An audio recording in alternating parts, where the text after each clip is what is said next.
स्वागत है सबको फिर से डी ब्लॉक एलिमेंट्स में। इसका थर्ड लेक्चर है आज। तो इस डी ब्लॉक एलिमेंट्स के थर्ड लेक्चर में आज हम ऑक्सीडेशन स्टेट और डी ब्लॉक एलिमेंट्स के बारे में बात करेंगे। ज़्यादातर 3D सीरीज़ में जितने सारे एलिमेंट है उन्हीं को लेकर, उनके ऑक्सीडेशन स्टेट को लेकर, वो किस तरह के ऑक्सीडेशन स्टेट दिखाते हैं उसी के बारे में बात करेंगे। पहले जिंक के ऑक्सीडेशन स्टेट देखते। जिंक का जो इलेक्ट्रॉनिक कॉन्फ़िगरेशन है, जिंक का इलेक्ट्रॉनिक कॉन्फ़िगरेशन है 4s2 एंड 3d10। तो +2 ऑक्सीडेशन स्टेट करता है, मतलब यहाँ से अगर 2 इलेक्ट्रॉन चला जाए तो 3d में 10 रहता है, और इसका इसीलिए ज़्यादातर +2 ऑक्सीडेशन स्टेट जिंक दिखाता है। कपर की बात करें तो कपर में 2 तरह का ऑक्सीडेशन स्टेट दिखाते हैं। हम सिर्फ इलेक्ट्रॉनिक कॉन्फ़िगरेशन को लेकर ऑक्सीडेशन स्टेट की डिसाइड नहीं कर सकते, इनके लिए अदर कई फैक्टर होता है जिसके ऊपर ऑक्सीडेशन स्टेट डिपेंड करता है। तो इलेक्ट्रॉनिक कॉन्फ़िगरेशन को लेकर कपर का, अगर कपर का इलेक्ट्रॉनिक कॉन्फ़िगरेशन में लिखूं तो कपर का इलेक्ट्रॉनिक कॉन्फ़िगरेशन होता है 4s1 एंड 3d10। तो अगर +1 इलेक्ट्रॉन है तो यहाँ से एक इलेक्ट्रॉन चला जाए तो 3d में 10 हो जाते, तो +1 भी होता है और +2 भी होता है। इसके जो कंपाउंड है +1 ऑक्सीडेशन स्टेट कपर का CuCl2 है और Cu2Cl2 है। ये वाला ऑक्सीडेशन स्टेट +1 को शो करता है, ये +2 को शो करता है। ओके।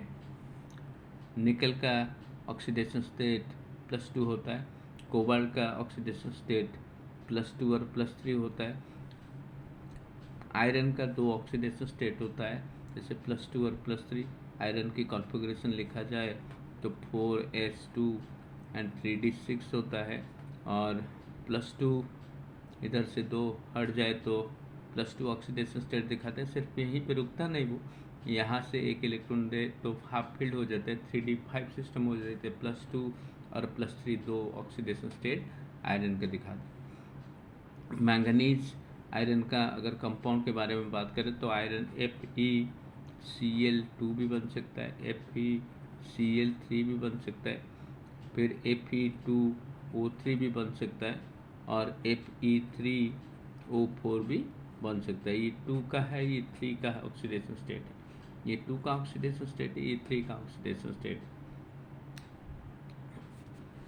अगेन मैंगनीज में +2 से लेके +7 तक ऑक्सीडेशन स्टेट दिखाता है। मैंगनीज +2 +3 +4 +5 और +6 +7, लेकिन सब स्टेबल नहीं है, सिर्फ +2 ही स्टेबल होता है, +7 भी स्टेबल होता है। मैंगनीज का इलेक्ट्रॉनिक कॉन्फ़िगरेशन लिखे तो 4s2 एंड 3d7, और 2 इलेक्ट्रॉन चले जाए तो +2 ऑक्सीडेशन स्टेट दिखाता है, और 7 के 7 इलेक्ट्रॉन चले जाए, पूरा 9 इलेक्ट्रॉन चले जाए तो वो inert gas electronic configuration acquire कर लेता है, इसलिए स्टेबल होता है। इसलिए +2 और +7 ऑक्सीडेशन स्टेट मैंगनीज का सबसे स्टेबल इलेक्ट्रॉनिक कॉन्फ़िगरेशन है। जैसे कि हमने KMnO4 पढ़ा है, +7 ऑक्सीडेशन स्टेट को ये कंपाउंड दिखाता है। उसके बाद क्रोमियम का +3 और +6 ऑक्सीडेशन स्टेट दिखाता है। क्रोमियम का इलेक्ट्रॉनिक कॉन्फ़िगरेशन लिखे तो 4s2 and 3d, 4s1 and 3d5। तो +1 और पूरा का पूरा +1 +2 +3 +4 +5 +6, लेकिन +3 ज़्यादा स्टेबल होता है। उसके बाद अगर 6 से 6 इलेक्ट्रॉन चला जाए तो +6 ऑक्सीडेशन स्टेट सबसे स्टेबल होता है।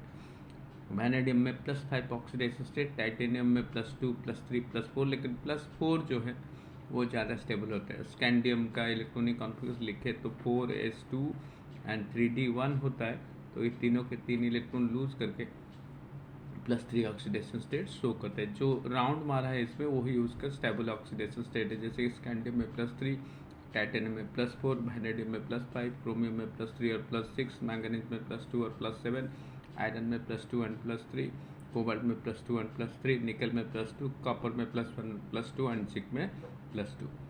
ओके, समझ में आया? Thank you.